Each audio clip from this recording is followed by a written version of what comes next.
Hey, what's up, everybody? It's Dylan Ashcraft from Team Ellipsis here with Brian Capola, also on Team Ellipsis. He's the team owner. What's Brian, up, say guys? hi. What's up? What's up? Man, I love how you open this. Like, your interview opening is just the best. Thank you. So, what we're talking about today, not a Dragon Ball video, we're talking about Argent Saga, actually, because Argent's the second biggest game that Super does, or that we do. Super's probably the first. Super's definitely the first. Yeah. But At least content-wise, it's definitely the first. But we wanted to do a little recap of the Argent Saga Championship in Richmond, Virginia, I think 2 weeks ago, right? yeah, it was 2 weeks ago. It was a pretty cool event. You were there.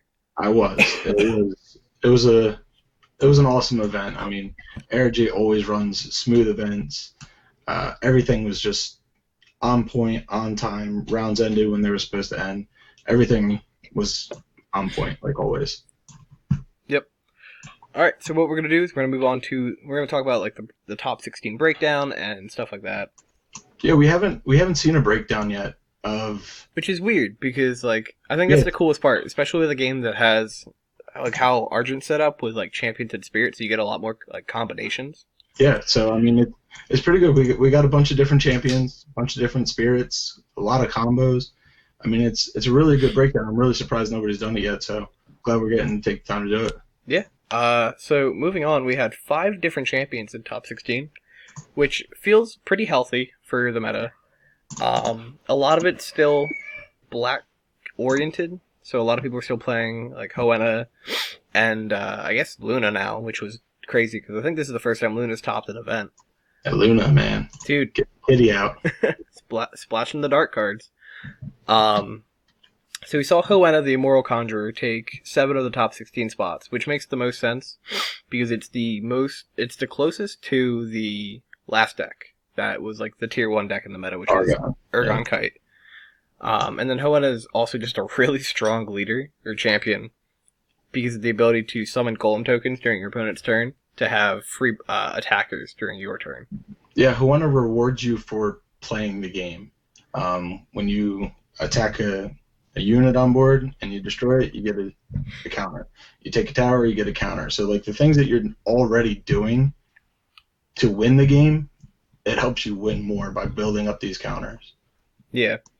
Hoenna is probably my favorite champion in the game. However, very close is Jamail, who took up 3 spots in the top 16. Yeah, blue boy. Blue boy, best boy. So Jamail, what he does is you get to place a counter on him whenever you play a water unit. For anybody who doesn't know, and you get to remove 3 counters, draw 2, discard 1. So I love that effect. I like being able to just accumulate hand advantage whenever you want, or if you need to find a specific card, you can remove all 12 counters. Be like, let me find this thing. Yeah, when you need to dig, you dig.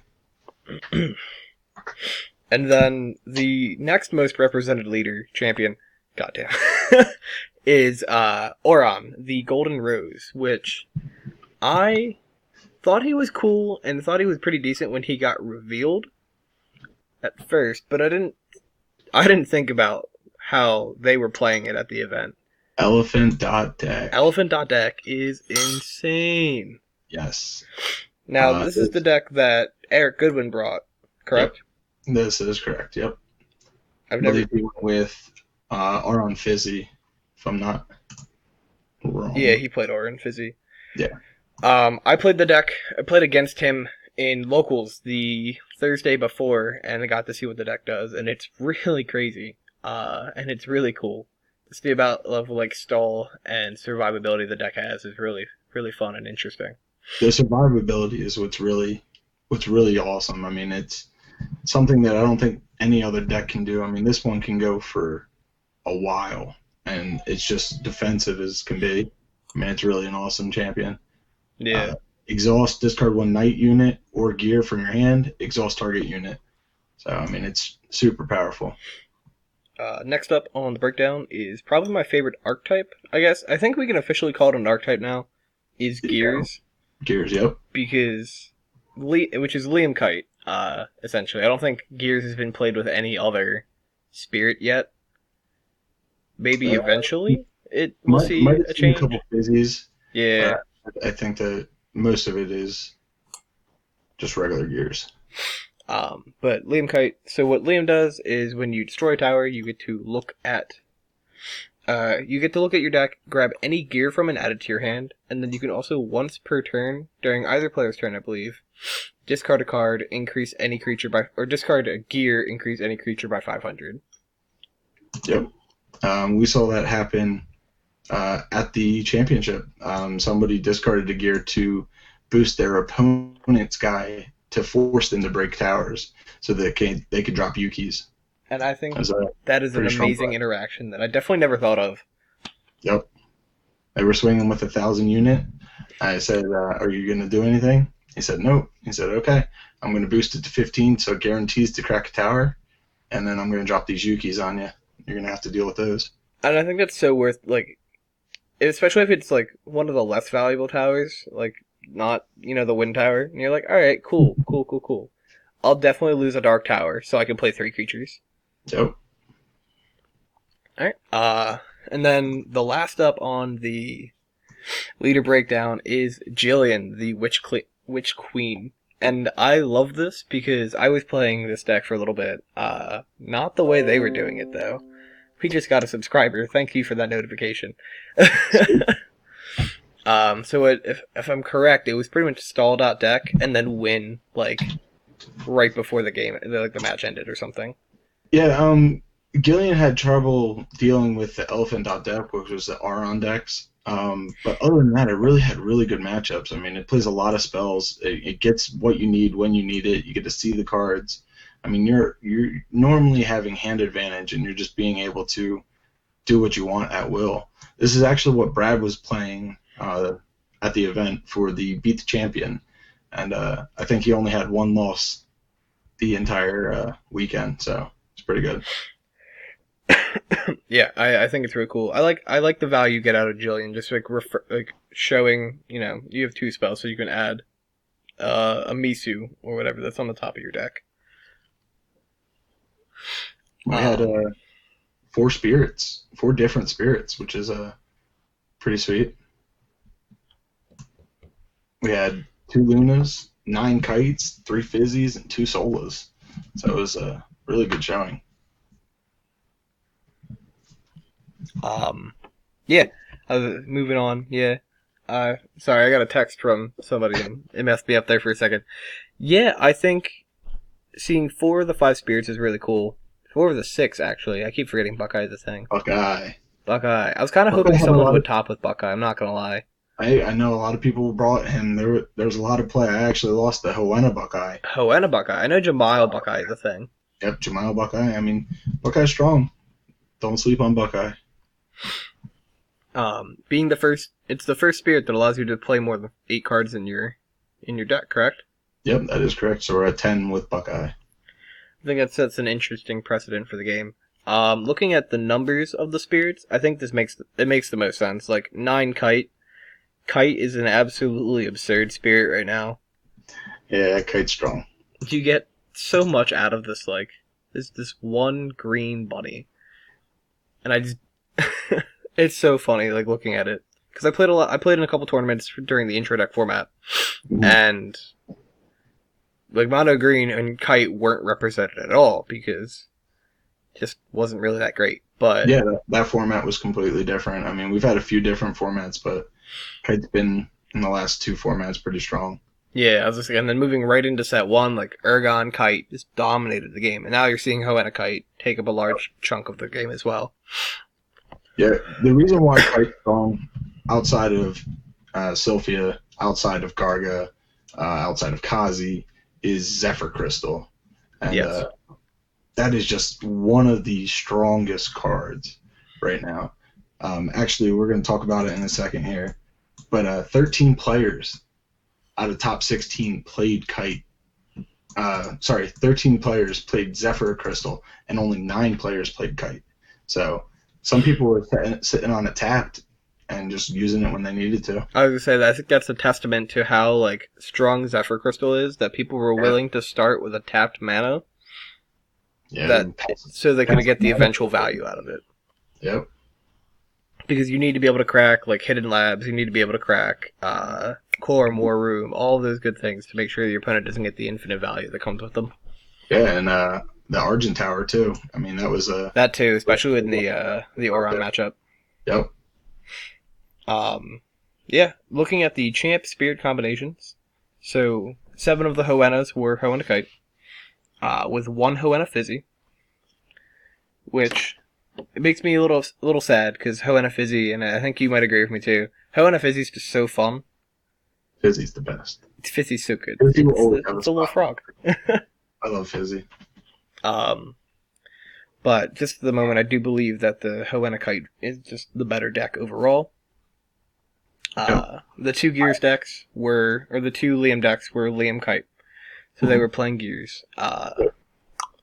2 Oron Fizzy, which is cool. That's what I expected. And then the 1 Oron Kite was interesting to see when you sent me the graphic for this. Yeah. I mean, it makes sense. Stall your opponent out, play Sylphia, keep looping. Kazi, which will stall some more. That too. And Zephyr Crystal. Yeah.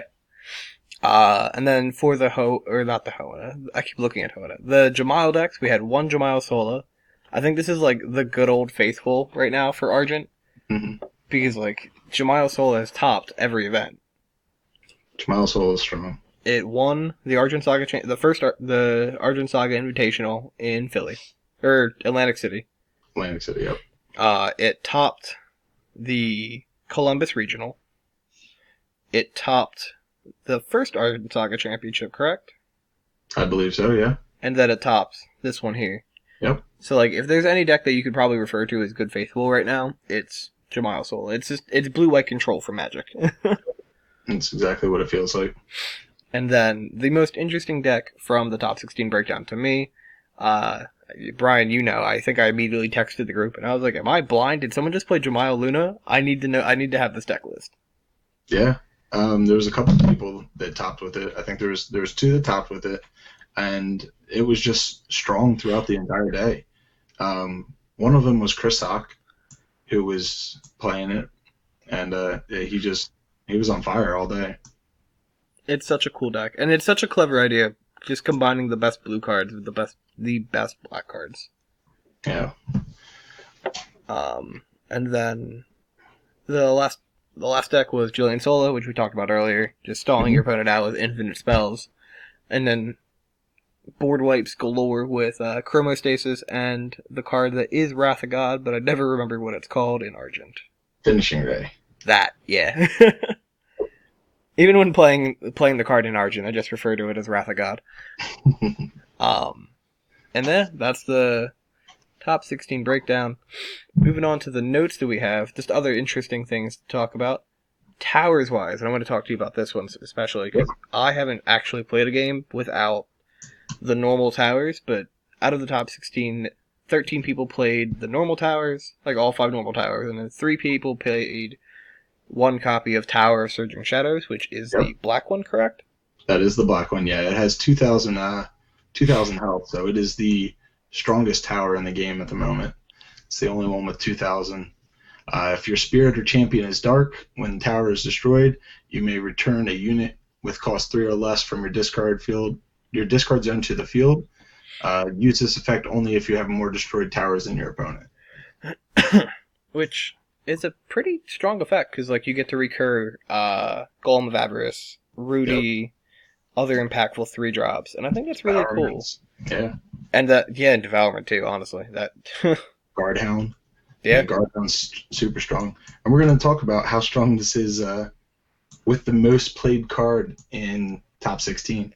Boom. What is the most played card in top 16? The most played card in top 16 is Omega Magic Yami. 27 copies were played in top 16. This card is absurd. Yeah, Yami is one of the strongest, if not the strongest card in the game. Being able to bring back cards, being able to minus things 1,000. I mean, it's just strong. You can use it on the offense. You can use it on defense. It's so strong. And you can play it while using Shard Beast. I mean, it's top tier. The card is so good. It's the only Omega Magic I don't have a playset of. I need to fix that. Well, the second most played card was Omega Magic Kazi, which is the green one, and then 21 were played in main deck and 3 inside. So it was close. And what does Kazi do for those that don't know? Kazi lets you exhaust a unit, I believe, or that unit cannot deal damage for the turn.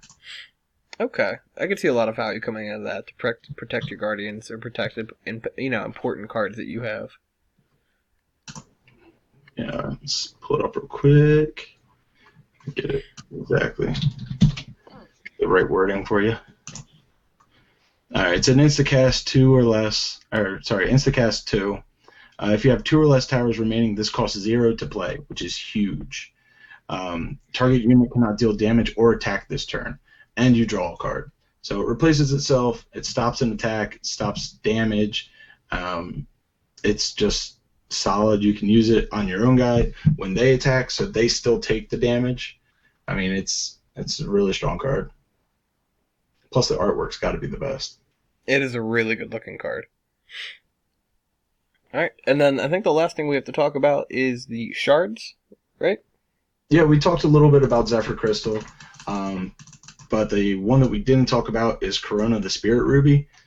If you're not playing that, you're not playing Argent Saga. All 16 players in top 16 played it. I mean, it is hands down the best shard. It's a legendary shard. You just have to play it. Yeah, no, I think I agree wholeheartedly. It makes the most sense. It's a quick kill any creature, correct? Yes. Yep. Now, my question is, and I don't play the game as much. Does this get around Ayakuma Juggernaut, or does Juggernaut get the ability to protect itself? Juggernaut, it is still an ability that does target, so Juggernaut can still use it. So you do have to play around Juggernaut still. Oh boy. Juggernaut is so strong. Juggernaut is strong. He saw a lot of play this weekend or last weekend. I mean, he was out in a lot of these decks and a lot of other decks that didn't top. I mean, that was the issue, is just getting around Juggernaut. With the change to augments, I mean, it was a real big buff for him. I used to be able to get rid of a 5-drop Juggernaut for a 1-drop deadly poison, call it a day, but you can't do that anymore. So now you either got to Chronostasis, Finishing Ray, or just beat over it. All right, moving on from the statistics from the event, I just want to talk to you a little bit about, because again, you were there. Yep. What did you play? How did the day go for you? Any general notes? I played Hoenn Sola. That's my favorite deck. I've played it the last 2 championships. I was not really prepared for this event. I didn't feel comfortable with any list I played, so I fell back to what I felt comfortable with, and I played Hoenn Sola. I started out okay. I won my first 2 matches against Aron Fizzy and Aron Kite. And then round 3, I played John Tata and lost there. And then round 4 and 5, I didn't finish game 1. We went to time in game 1, and that was pretty much the end of the day for me. Yeah, that will happen. It's my only grievance with the game right now is how long rounds take. But I mean, it's tough when you have just a small card pool. We have 1 full set, 2 expansion sets. Set 2 is looking pretty spicy. They got a lot of stuff in set 2 that's going to speed the game up for sure. There's a lot of things to unpack from set 2, but we're not going to talk about that today. That's another video. But yeah, we've got some spicy stuff coming up in set 2, and it's definitely going to increase this pace of the game, which is good. We can avoid some of the times, avoid some of the draws, and just move the game on, and it's going to be really good for the event. I agree wholeheartedly. All right, so wrap it up. I just want to also throw out a shout out to Jesse Unger for winning the event. Yep. Congratulations to you, man, winning the 2nd ever Argent Saga Championship. Thank you guys for watching. We're going to be doing another one of these videos next week, or after next weekend, for the 3rd Argent Saga Championship in, I believe, Columbus, Ohio. Yep, we got Columbus next weekend. Yes, we do. All right, thanks, Brian. Yeah, no problem, man. Thanks for having me. All right. Make sure to like, comment, and subscribe for more Argent Saga and Dragon Ball Super related content. See ya. See you.